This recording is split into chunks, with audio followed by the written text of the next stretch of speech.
Closed doors, I'm a fool for your love.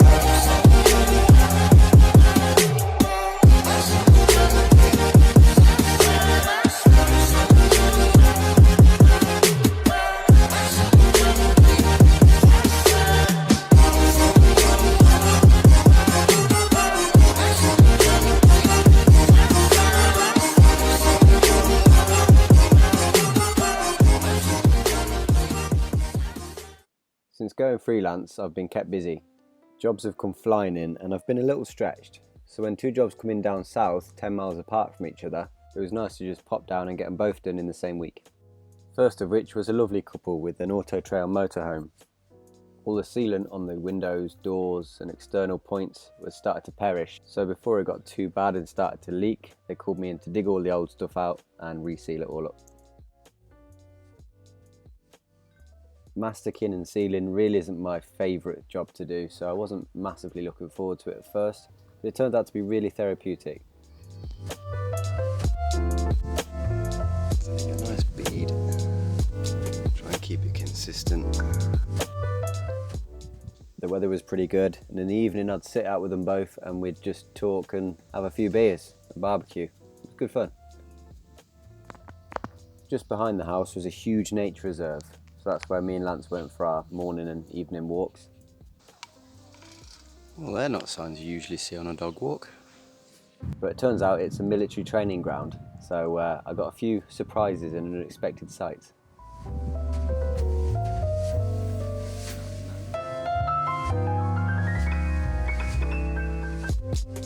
don't know if you can see them, but there's army men in the trees.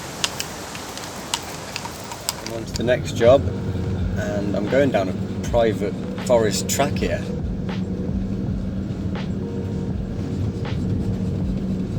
think this is it. You alright guys? Hello. How's it going?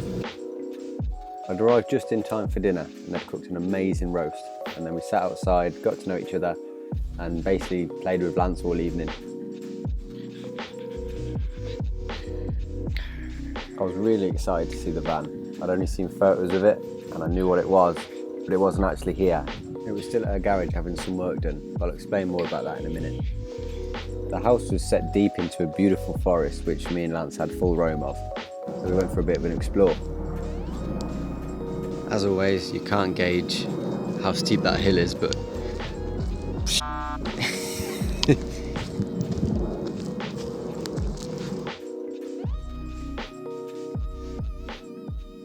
So the van isn't actually at, oh god, a bit bumpy around here.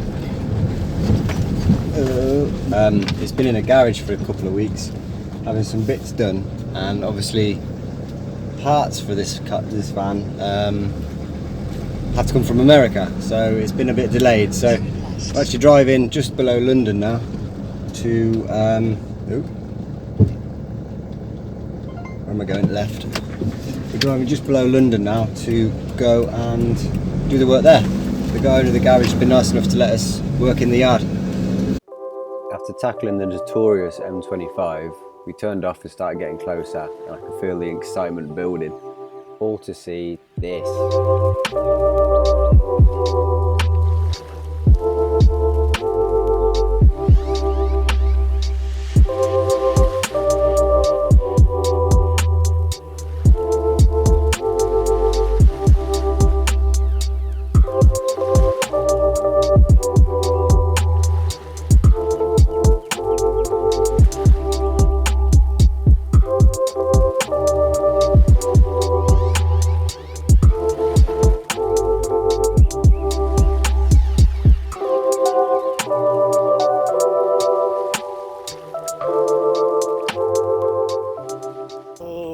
It's gorgeous.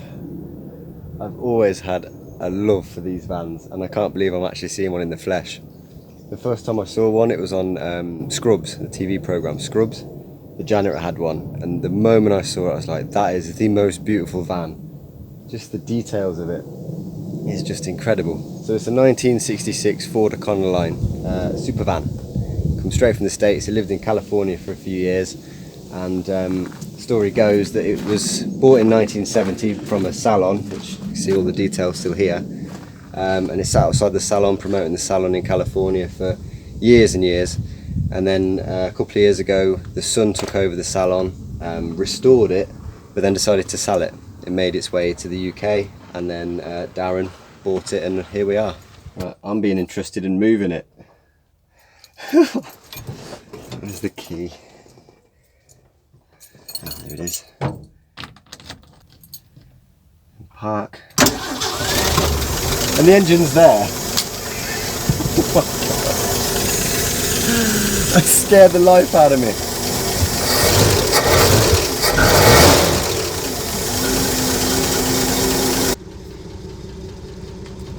Nope. Oh, really not yet. You can tell I'm not American.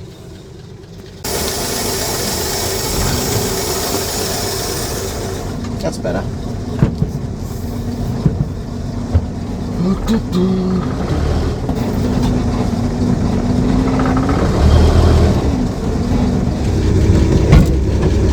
Oh, okay.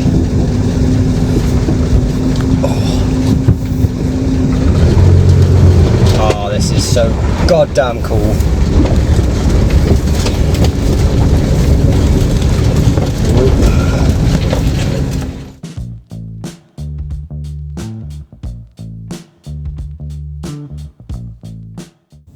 So as gorgeous as this van is, there's no electrics in it yet, so that's where I come in. I'll be putting a whole electrical system in this cupboard here, running some solar panels. He's having TV, built-in computer, the works. It's going to be like a little mobile office in here, but there's lots to do today and tomorrow.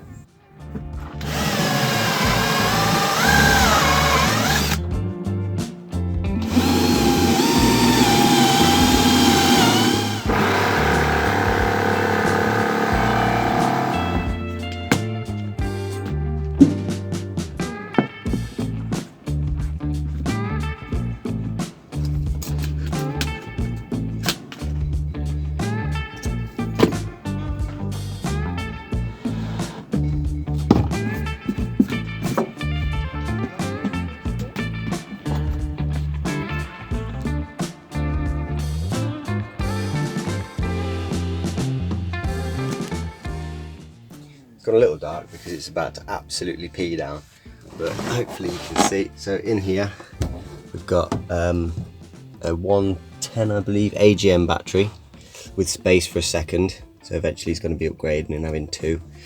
He's got his MPPT charger from Victron.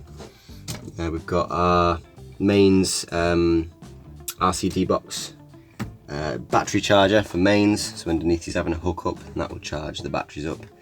He's got a 400 watt inverter as like a backup, so when he's off grid he's still got a mains output.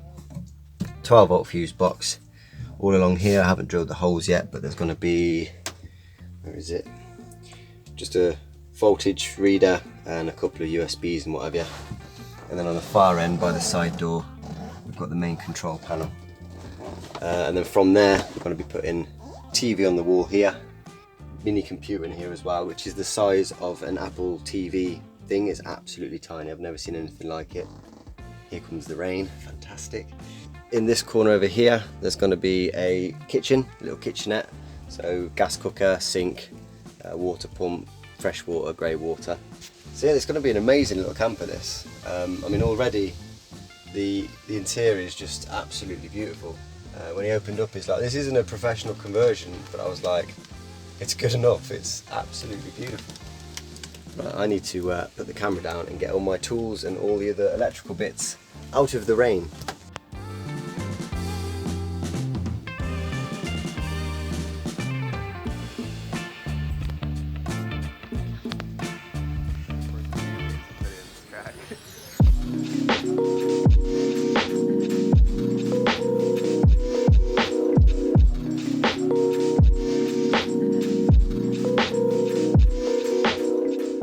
Check out these windows.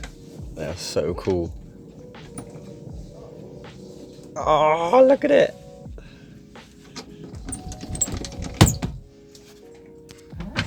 Why didn't we have this weather earlier? Yeah. Solar panel weather this is. It's even got satellite in it as well. Yeah. 12-volt TVs have come on a long way. Yeah. Oh, and it's DVD player as well. Yeah. It's amazing. Oh, we can bring Mary Poppins. No. Oh, it's Mary not Poppins is Blue on Blu-ray. That was really crafty, wasn't it? Is it the inner or the outer? I can't see, so you have to Outer. bricks. It's the outer. Making me jealous now, I want to change mine. Haven't you got a big TV? I have, but it's mains. Oh. And it doesn't move about. So when I'm cooking, I have to like, I might have to go and get one of these brackets you've got.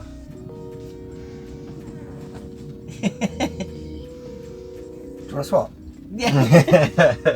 Stand up in mine. Don't tell me. Right, the original wiring, can't find any switches, can't find where it goes, so we're capping them off, making them dead. We're going to fit the stuff from the new loom that we've got. But that involves getting a wire from here to here. So I've got my fish wires.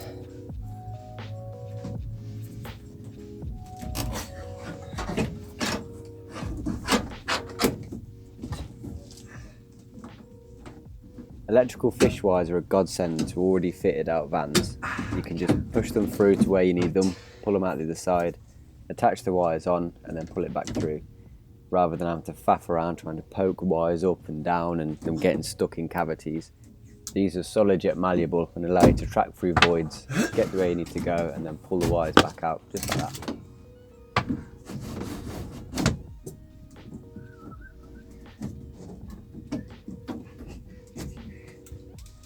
So there we go. Well, that's day one done. So we've got the most of the electrics, the mains, apart from the hookup. Going to get a bracket made tomorrow for that. TV's in, some of the wires up into the roof are in. Yeah, made quite a lot of headway. The kitchen unit has been, the kitchen unit frame has been in, but the worktops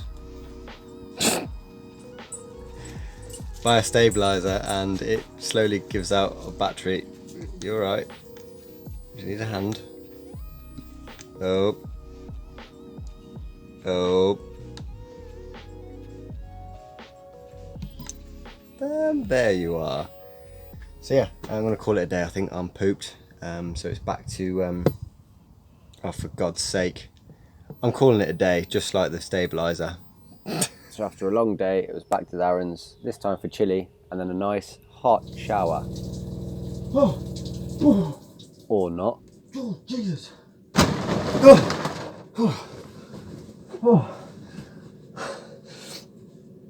Yeah, I've run out of gas. Just on the morning dog walk before we head back towards the van. And just past the cottage is nothing but forest. It goes on so far. Can't really see down there with the sun. But that's the ambulance, it's there. And yeah, it's got nothing but forest from here for a long time. Whenever I come into a forest like this, I always get the same thought, like, oh, there's a nice couple of hidey holes in here where you could park the van and just tuck away. No one would find you.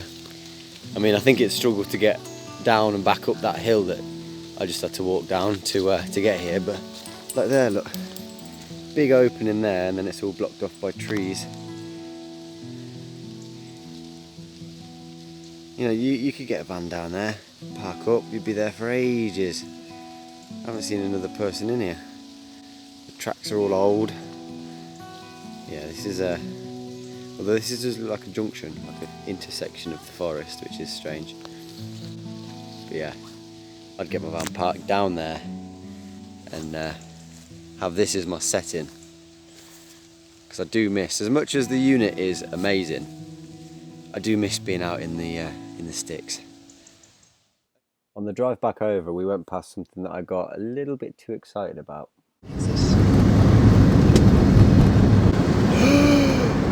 Legoland! Legoland! Work, Legoland. Work, Legoland. Ah, look at it!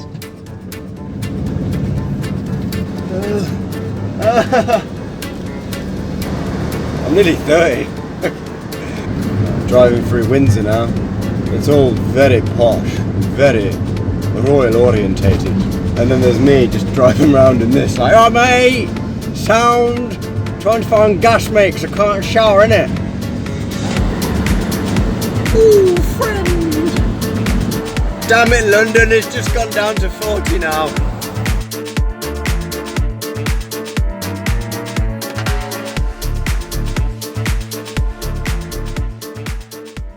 Day 2. I've let Lance out for 5 seconds and he's found a tennis ball. Right, solar panels. So Darren's got 2 150 watt flexi solar panels, so he's going to have 300 watt of solar in this van by the time it's done. It's up to a 30 amp Victron MPPT solar controller. That's a lot to say. So good bit of kit. The whole van really is good kit. He's not scrimped out at all. However, I have stressed my concern about bonding the solar panels to the roof. I've said to him the only way I'm really happy to do it is if he lets me use primer before, because I really don't like just bonding solar to the roof. I've seen on Instagram now and online a good few times of vans who've had their solar panels just come off. Because at the end of the day, you can use the strongest adhesive known to man, but it's only as strong as the paint that it's glued to. You know, if you've got a bad paint job on your roof or haven't cleaned it properly or anything like that, it's just going to come off. I really am quite conscious about doing solar panels, especially fixed panels. Like my solar panel is fixed, they need a little air gap underneath, and if you're driving at 70 down the motorway, that's a lot of air that's going underneath and up. That's a lot of pressure, and it can easily just blow off a panel. I know the flexi ones, it's a bit hard to actually bolt them down, but if you can, and if you've got a solid state, I really suggest bolting them, because you don't want one flying off. Someone just last week, luckily the guy's cables held it to the side of the van and it didn't fly off and go through someone's windscreen. But that can happen, that's dangerous, and it just gives government all the ammunition to say, right, these self-builds we need to clamp down on now. So stuff like that, anything on the roof, anything external onto the vehicle, really you should have bolts, at least screws into it. Bonding really isn't that great. These things are brilliant. So you've got a self-tapping end that then goes, so that can go through metal, wood, anything. It will then screw down, and then as you get to the bottom, there's a washer there with a rubber grommet. So once it fixes down, it seals itself as it goes in.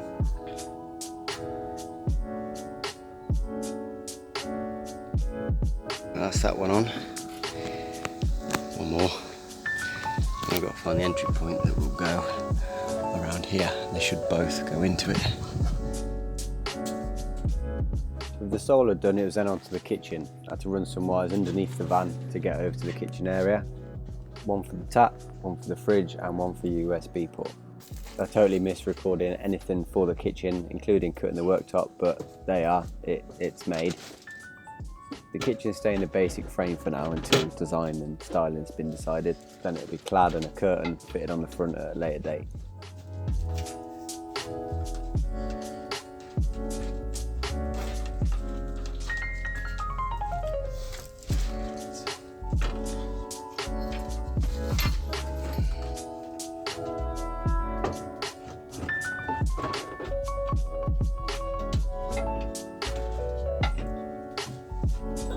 Yeah,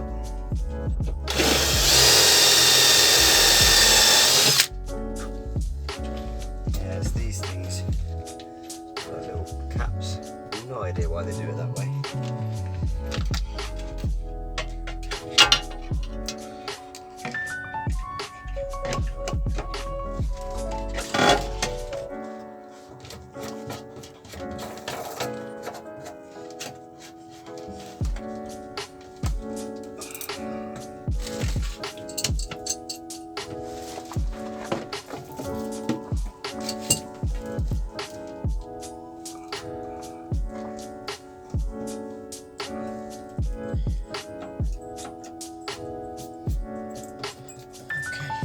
kitchen received a small water system, just a basic fresh and grey water tank, and then a gas bottle next to them.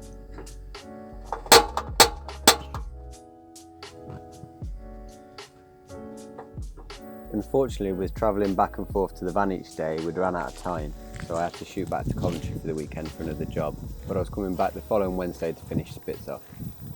This is real van life right now. I can't find gas, so I'm screwed. Oh, it's really peeing me off. I've gone to 4 bastard petrol stations now and I can't find propane. Can you tell I'm a little short fused at the minute? I'm in a lot of pain. Yeah, I hurt my back a couple of weeks ago and it's like right by the kidney. And it's that painful that it actually made me sick and like winded me. I couldn't breathe properly. And today working on a Sprinter putting in some electrics, I was at a funny angle. Oh, that was a bad move. I was at a funny angle all day and I've pulled it again and it really hurts. And now I've had to come out to try and find bloody gas. That petrol station hasn't got any cages. Where's the propane? You don't see this on the American van life videos. Some guy looking like he's his pants trying to get clean because he smells. Driving around petrol stations. Oh, I'm in agony. I'm in absolute agony. The one thing that would probably help me right now is a nice hot shower. And I got roundabout. Indicate, thank you. Oh, I'm driving like I did back when I had to do my driving test. Feeding the steering wheel purely so I don't have to move my body as much. And the other direction. Right, there's a Texaco nearby where I used to live, the other side of Coventry. Oh, anyway, I'll try and talk about something else, take my mind off it. Hey, there's one of my old spots. Spot number 1 down there. So yeah, the guy come in today, brought his Sprinter in, really nice clean Sprinter actually, and we did his solar panel. He's had a max fan air system, ceiling fan, and his electrical system basically. Really nice guy, he's a pilot, so I was asking him all the questions about that, and yeah, it was a good laugh actually, we had a good crack. And it went on a little bit later than I was expecting. We've only just finished and it's now 7:30. But yeah, I did have to apologise right at the start of the day. I'm like, look buddy, I smell a little bit. I hadn't had a shower yet. And then just as doing the last few bits on his consumer unit and his electrical system, I felt the back go again. I was like, great, we're in for an evening of pain. But yeah, he's got all that in, he's got his first fix in, got his lights going. He's now got to board his van. Hurry up, hurry up, hurry up. And get his bed frame in. And then he's going to come back in for the last like hour or so. And we're going to put all his 240 volt electrics in. And yeah, finish off the mains hookup and the 240 volt electrics. Oh, this is ridiculous. I'm old. I'm officially old. I'm not as flexible as I used to be. How depressing. Right, here we are. Sandpits Lane. I'm nearly there. I'm going to have to ask the guy to put the gas tank in for me. Can you just fit that in and fit it for me, mate? Because I've done my back in.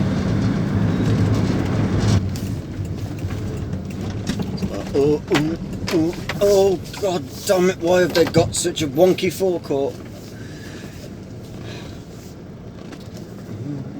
It's always a bit tight in this petrol station as well, but they have 6 kilogram propane. Oh, I can shower.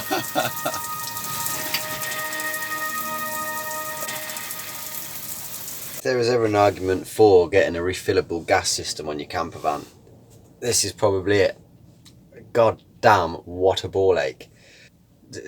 Eventually I'll be getting a gasket system or something of the like, because I mean, even in England now it's getting a pain in the ass to change the bottle. Abroad, impossible. So where my gas tank is, I will be fitting a gasket system fairly soon. But for now, I'm gonna have my coffee and I'm gonna have a lie down, because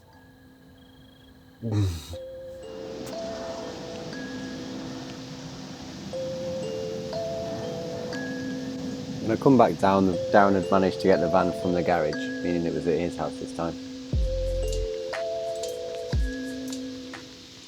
Right, back again just to finish off the last bit of the Econoline. Although the weather has really took a nasty turn. Got to put the solar panel wiring gland onto the roof, which involves putting 2 big holes in and then mounting this thing on with Sikaflex. And in this weather I can't really do that, so we're trying to figure out a way of just getting past that. But for now it's taking Lance for a walk again. He's desperate, and then yeah, we'll crack on, and I'm just hoping we get a good gap in this weather to finish off. Past few days in between going back home and then coming back down, it's been lovely. The weather's been incredible. The one day we really need it to be alright, and it pees it down. You having fun, bud? Oh my god, you are soaked. You look mangy. Yeah.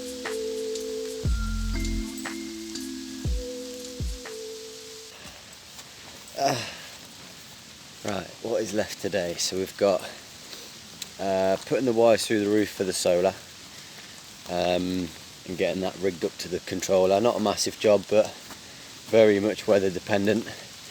We've got the got 2 types of 240 volt plugs going in. So we've got the ones that are hooked up to the mains and the ones that are hooked up to the inverter.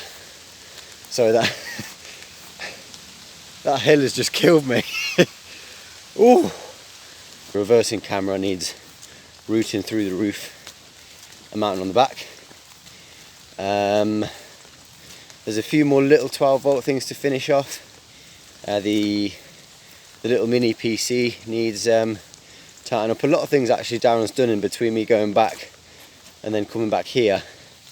He's done a few bits, which is helpful actually. See, there's not a massive amount to do, but with all of these things, it's the final little finishes, the final jobs that something decides to just play up, and then before you know it, you're on it for hours. But fingers crossed that won't happen. And yeah, we'll get the van done, dusted, and I can be on my way home.